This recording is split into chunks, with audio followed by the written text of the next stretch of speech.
اعوذ باللہ من الشیطان الرجیم بسم اللہ الرحمن الرحیم۔ اب آیا ہے رسالت کا معاملہ۔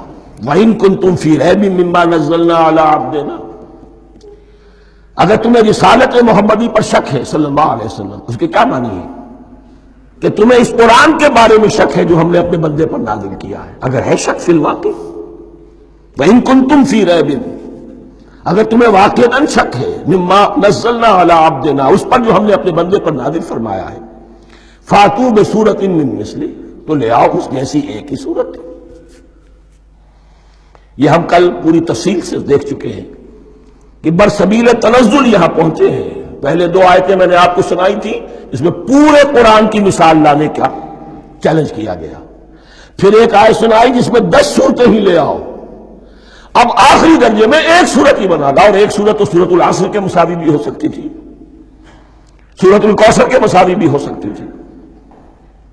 وَادْعُوا شُهَدَاءَكُم مِّن دُونِ اللَّهِ إِن كُنتُمْ صَادِقِينَ، اور بلا لو اپنے سارے مددگاروں کو اللہ کے سوا، جن ہو انس ہو، اس لیے کہ قریش کا خیال یہ تھا کہ جو شعراء ہوتے ہیں ان کے پاس جن ہوتے ہیں، وہ جن انہیں سکھاتے ہیں، ورنہ عام آدمی تو یہ شعر نہیں کہہ سکتا۔ تو تمہارا اگر کوئی گمان ہے کوئی جنات سکھانے والے ہیں، کوئی انسان ہے، خطیب ہے، شعراء ہے، ادیب، سب کو جمع کر۔ ان کنتم صادقین، اب یہ ہے بہت ہی، جس کو میں نے کل کہا تھا، آپ کو یاد ہوگا، قرآن کا انداز کیا ہوتا ہے کہ وہ اپنے اندر جھانکنے کی دعوت دیتا ہے۔ یہ گویا کہ آنکھوں میں آنکھیں ڈال کر یہ کہا جا رہا ہے کہ حقیقت میں تمہیں کوئی شک نہیں ہے، یہ تم بات بنا رہے ہو صرف۔ اگر واقعتاً شک ہے تو آؤ میدان میں، حقیقت یہ ہے کہ تمہیں شک نہیں ہے۔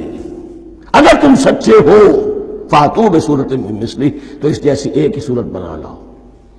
فَإِن لَمْ تَفْعَلُوا، اب ذرا انداز دیکھیے تحدی کا اور چیلنج کا۔ پھر اگر تم یہ نہ کر پاؤ، وَلَن تَفْعَلُوا، اور ہرگز نہیں کر سکو گے، یہ چیلنج کون دے سکتا ہے؟ اللہ کے سوا کوئی نہیں دے سکتا۔ یہ انداز کسی کتاب کا نہیں ہے۔ ذالک الکتاب لا ریب فیہ، یہ کسی کا نہیں ہے۔ فَإِن لَمْ تَفْعَلُوا وَلَن تَفْعَلُوا، پھر اگر تم نہ کر پاؤ اور تم ہرگز نہیں کر پاؤ گے، فَاتَّقُوا النَّارَ الَّتِي وَقُودُهَا النَّاسُ وَالْحِجَارَةُ، تو ڈرو اس آگ سے جس کا ایندھن بنیں گے انسان اور پتھر۔ اعدت للکافرین، کافروں کے لیے تیار کر لی گئی ہے، بھڑکا دی گئی ہے۔ پتھروں کا ذکر خاص طور پر کیوں ہے؟ دو اس کے امکانات ہیں۔ آپ کو معلوم ہے کہ وہ جو پتھر کا کوئلہ ہوتا ہے اس کی آگ بڑی سخت ہوتی تھی، عام جو ہمارا یہ لکڑی کا کوئلہ ہوتا ہے اس کے مقابلے میں۔ اور دوسرے یہ بھی کہ چونکہ انہوں نے جو معبود تراش رکھے تھے وہ پتھر کے ہوتے تھے، تمہارے ساتھ ہی تمہارے ان معبودوں کو بھی جھونکا جائے گا اور وہ بھی جلیں گے، تاکہ تمہاری حسرت کے اندر اضافہ ہو۔ ان سے ہم دعائیں مانگا کرتے تھے، ان کے سامنے ماتھے ٹیکتے تھے، ان کے سامنے ڈنڈوت کرتے تھے، ان کو چڑھاوے چڑھاتے تھے۔ اب یہاں گویا کہ ایمان باللہ، توحید، ایمان بالرسالت اور ایمان بالآخرت۔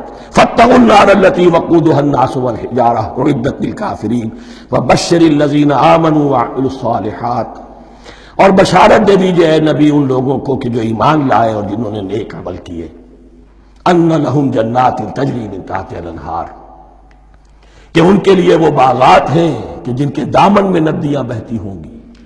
لفظی ترجمہ ہوگا جن کے نیچے ندیاں بہتی ہوں گی۔ مراد اس سے کیا ہے؟ عام فطری باغ وہ ہوتے تھے کہ جس میں ذرا اونچائی پر جو ہے درخت لگے ہوئے ہیں اور دامن میں ندی بہ رہی ہے، تو اس سے خود بخود جو ہے وہ اریگیشن، نیچرل اریگیشن ہو رہی ہے، درختوں کے جڑوں تک پانی پہنچ رہا ہے۔ بہرحال ترجمہ آپ لفظی کریں، ان کے نیچے ندیاں بہتی ہوں گی، یا یہ کہ جن کے دامن میں ندیاں بہتی ہوں گی۔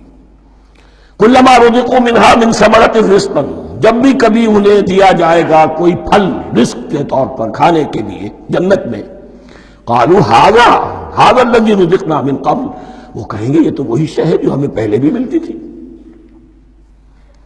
اس کا ایک مفہوم یہ ہے، یہ جو نزل ہے، ابتدائی جو ہے دعوت ہے، ابتدائی ضیافت جو ہوگی اس میں وہی چیزیں کہ جو معروف ہے، جانی پہچانی ہے۔ یہ رمان، یہ دیکھیے یہ انار آ رہا ہے خوبصورت، یہ انگور ہے خوبصورت، یہ نخیل ہے، یہ نخل ہے، یہ رطب ہے، لیکن ذائقے کے کوئی نسبت و تناسب بھی نہیں ہوگا۔ وہ کہیں گے یہ وہی شے ہے جو ہمیں پہلے ملتی تھی، وَأُتُوا بِهِ مُتَشَابِهًا، مشابہ تو ہوگی وہ، لیکن ان کے ذائقے میں زمین و آسمان کا فرق ہوگا۔ اور ایک یہ بھی مفہوم لیا گیا کہ آخرت میں جنت میں بھی وہی میوے ملتے رہیں گے، لیکن ان کا ذائقہ بدلتا رہے گا، شکل وہ ہوگی لیکن ذائقہ وہی رہے گا کہ جس سے انسان کی بھی طبیعت بڑھ جاتی ہے ایک ہی شے کو کھاتے ہوئے۔